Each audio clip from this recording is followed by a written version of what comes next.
Hello everyone, welcome to my unboxing of Townsfolk Tussle, a miniature based board game by Panic Roll. And I wasn't kidding in the Core Clash unboxing I did recently that it's the week for late Kickstarters arriving. This is another one where it was heavily delayed, specifically by COVID, affecting production, shipping worldwide, that sort of thing. So they both arrived in the same week, hence why you can still see some Core Clash boxes in the background. They literally arrived on the same day, and I'm recording these on the same day. So yes, two unboxings back to back. This one's a bit more smaller scale though, it's not like there's a huge number of extra boxes, but this box itself is 1 huge, 2 heavy, and 3 does not fit snugly on the bottom part of it. 2 to 5 players, 40 minutes per playthrough for ages 14 and up. And the art style, which is what caught mine and I'm sure everyone else's attention, is based on that very old school Disney style mixed with the kind of more violent twist on it that was made popular in recent years by the Cuphead video game and soon to be Netflix cartoon. It has that aesthetic, it's a fantastic aesthetic. Let's open this up and see what's inside. So it should be a relatively easy job getting the lid off because, as I say, it does not fit snugly. Oh, it has some Kickstarter names around the edges. I'll be honest, I don't remember if I got the tier level that let you do that. But the nice part is, so I'm scanning the names. Nope, not there. See, again, this was delayed for so long, I do not remember. Let's see here. Given how there's not that many names, I wouldn't have thought I probably went that high. There is some great names here though. And yeah, as I was saying, the nice thing about this game is the models are fully assembled, so it's going to be much easier for me to show you what they look like than having it all in a bunch of bits. No, I don't think I'm here. But the art, again, is very nice. Let's see here. No. Nope, not at all. But again, still nice. Okay, and I think we're back to the first one. Yep. Alright, so we start with the minis this time. Very nice looking box. Is this by Game Tray? It is. I can tell what Game Tray trays look like now because I've seen so many of them. So let's put this to one side and immediately look at the fantastic looking miniatures. Put that to one side, maybe get the light a bit better. They all have, pardon me, they all have very fancy names, but essentially the sheriff of the town has died and you play as one of the villagers who are fighting back against a ruffian, and these larger guys are the ruffians, who are, I think this is like the Frog the Milkman. They have fancier names than that, I don't remember them at this point, but you have to fight off the ruffian. I think you kill them, you might kill them or just drive them off. So yeah, this is nice looking sculpt. This is detailed enough for what they're looking for. Scenic bases, and I think that arrow is relevant to combat. We'll see their names once I look at the rules and whatnot. We've got a very burly looking policeman. Let's do some close-ups of him. Yeah, we'll find it. I have faith. Maybe I'll need to use my hand. Hang on. I have faith. Come on, he's chonky. How can you not see him? I think that's in focus. He's got a very grumpy looking face. But either way, I think it was right at the end there it did get in focus. What is this? This is a person who's a safe, or maybe a box. And it's just, they're standing on a sack of money, so I love the facial expression though. It reminds me of the dice guy from Cuphead. And then we have the many-armed goose? I don't know. Oh, there's a severed arm on the base. I guess it's like a Hydra goose, except it grows extra hands rather than heads. Neat. This is a derpy... the facial expression is fantastic. This is a derpy dog, but with 2 gigantic revolvers stuck to his sides. Please tell me I can get a zoom in on that face. It's a fantastic face. Almost, there we go. That is adorable. That is super adorable. Violent, but adorable. Which I think is the game's MO, essentially. Speaking of which, we've got a horrifying looking slug monster. Carpet monster. He's got someone under him. I don't know if they're happy or they're being devoured. But yeah, that is fantastic. So I think there is some more ruffians at the other end of the table, or the other end of the box. But these are the characters you play as, I think, with the smaller bases. So there's an old lady with a gun, as you do. There's... oh yeah, he's on the box. Like a fisher who is also part fish. And then a blacksmith who is part anvil. If you're sensing a theme, I agree with you. Still weird looking though, like one of his feet is weird. And I don't know, this looks like an evil toy. This looks like something out of Nightmare Before Christmas. I'm not convinced that's maybe these are little enemies, some of them. Chicken Man, who is probably scared of everything, judging by his pose and expression.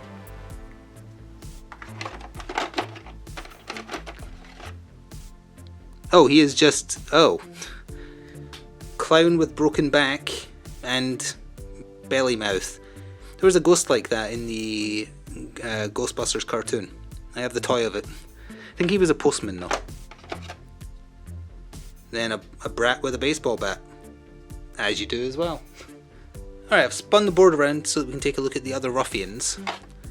Probably the best one. We've got like a haunted scarecrow that's got a pair of shears. It's great looking. I love the design of these. We've got a spooky spring-heeled ghost. I'm trying to see how much detail he's got under there. Can't quite. But again, fantastic design. Tweedledee and or Tweedledum. He looks deceptive, like he's holding a camera. He looks deceptively normal.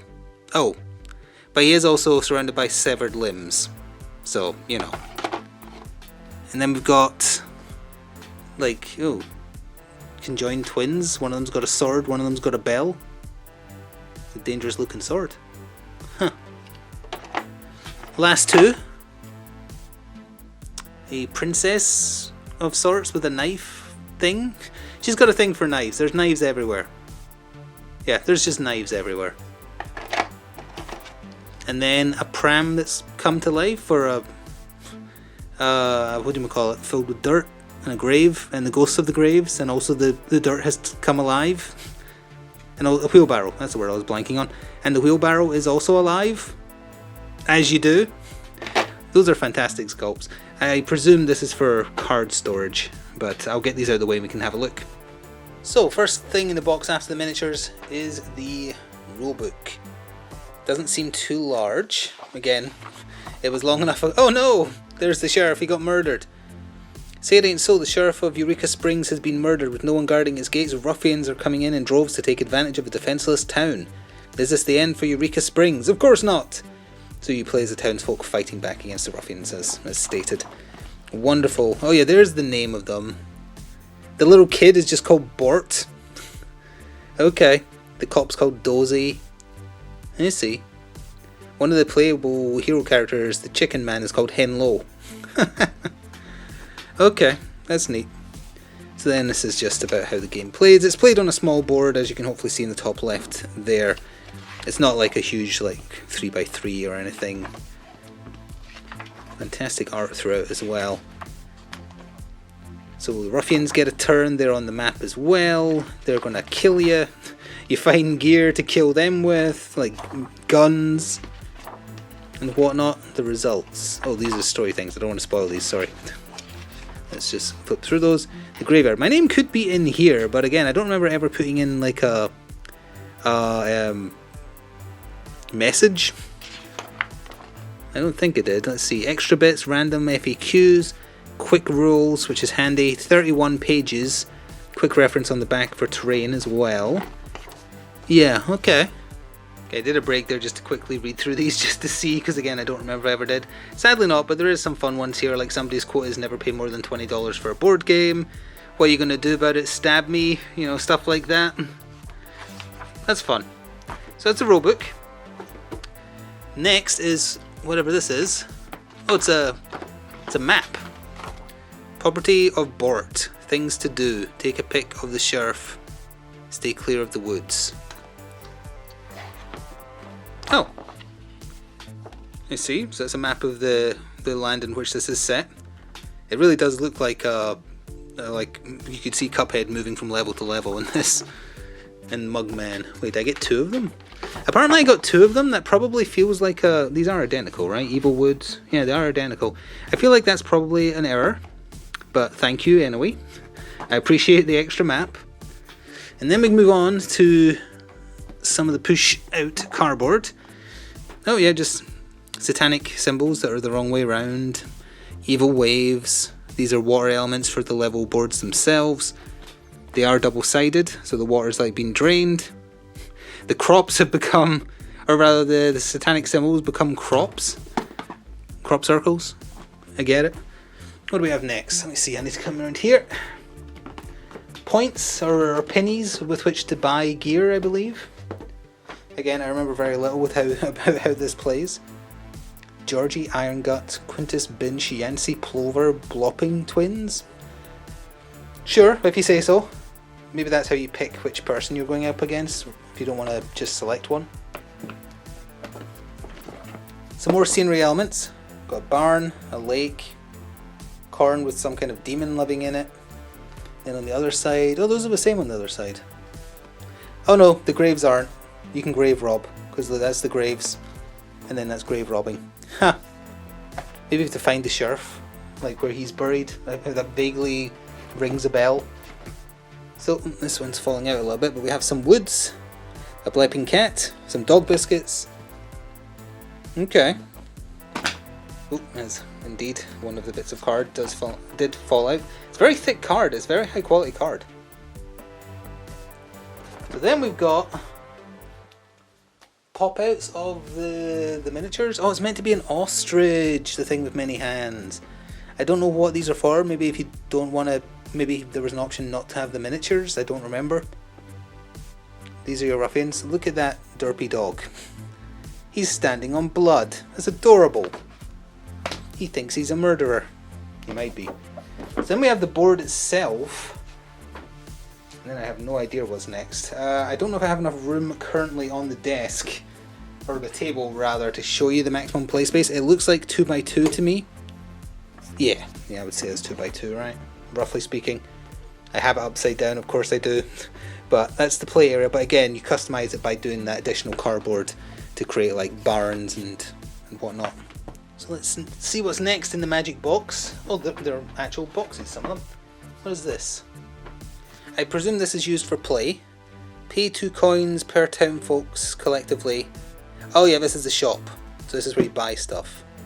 Oh, this must go alongside the board, yeah. Fight phase, action discard, ruffian's health tracker, and that's the shop and the town phase. Okay, yeah, so that's connected to the actual main board. So it goes over there. What is this? This is large. What is this? Oh, I see. The lid came off. Cards, and more cards. They've thought through the storage other than the lid not fitting on nicely. That's what I will say. So hang on, that's all the cards. So what else is this? That's a fantastic picture. Stat cards, I believe. We'll look at that in a second. Pepin Milk Frog. The Sadistic Milkman. More stat cards, but for ruffians, presumably. And then what else do we have? 2 embroidered dice bags. They're both identical. Again, I'm not 100% sure I'm supposed to have 2 of those. We have here markers. Oh, stands for those push-outs.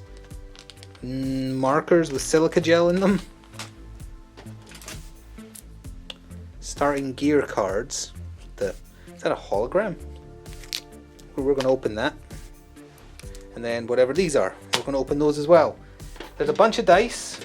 Don't need to. There's 5 of them in total, but here we are. D12s. I think. I can't count sometimes. They have a crit on them. Sorry, D10s it must be, right? Yeah. There's 5 of them. A board for markers. Again, they probably thought through the gamer trays storage thing.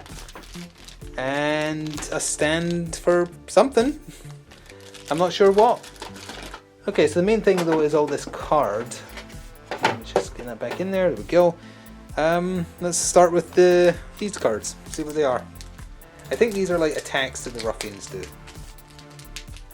but I'm basing that purely on the fact that Frog is on the first one.